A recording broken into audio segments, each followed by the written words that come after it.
If you want to knock the credit bills out, hey, pay attention to me. It don't matter if you have a collection, charge-off, bankruptcy, eviction, student loan. It doesn't matter. Late payments, it doesn't matter. There's a procedure the credit bureaus have to follow. And once you understand the procedure, you can get anything removed from your credit report. I don't care if you owe the money. We're not talking about that. We're talking about the procedure the credit bureaus have to follow. So once you understand that, you can get anything removed from your credit report. Hey, my name is Dave Cousins, co-founder of the 700plusblueprint.com, where I've been educating thousands of students on a system that's required to get a 700 plus credit score. But we're talking about the procedures so you can get anything removed from your credit report. So the procedure, most people send a letter in to the credit bureau, right? Saying it's not, this is the letter, let me say the letter, right?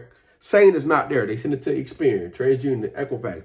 But what you don't want to do is send a letter in saying it's not yours. But you want to say is, can you investigate the completeness and accuracy according to the Fair Credit Reporting Act, which is 15 USC 1681, right? So that's the Fair Credit Reporting Act. So the procedure they have to follow, if you go to 15 USC 1681I, there's an exact procedure the credit bureaus have to follow. So once you understand the exact procedure they have to follow, you can get anything removed from your credit report. So you don't want to send a letter in just yet. You want to grab your credit report. And we're not talking about Credit Karma, right? Because they don't have experience and they don't have the account numbers and they don't have the information that you can use to get anything removed. So what you want to do is go to Identity IQ, right? I'm going to have a link or something right here so you can go ahead and get a report. And what you're going to see is the open date last active, account number. You're going to see a lot of information that's incomplete or inaccurate. That's not showing lined up, right? So the open date might be wrong. Date last active might be wrong. There'll be a lot of information that's incorrect on your credit report.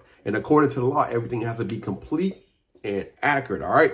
So that's step number one, get your credit report. Step number two, what you want to do, of course, is you want to clean up your personal information. If you go to Experian and you act like you're about to dispute online, what you're going to see is different variations of your name, different variations of your phone number, different variations of your address. And guess what?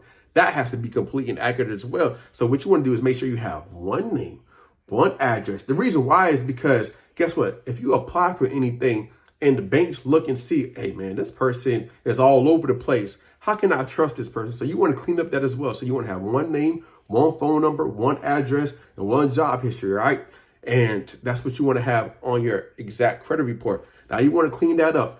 Also, a lot of people get tempted when you start cleaning up your credit and getting things removed. You get tempted with these pre-approval offers, all right? So you want to go to opt-out pre-screen and opt out of everything right now because you don't need to be applying for nothing as you're fixing and building your credit, all right?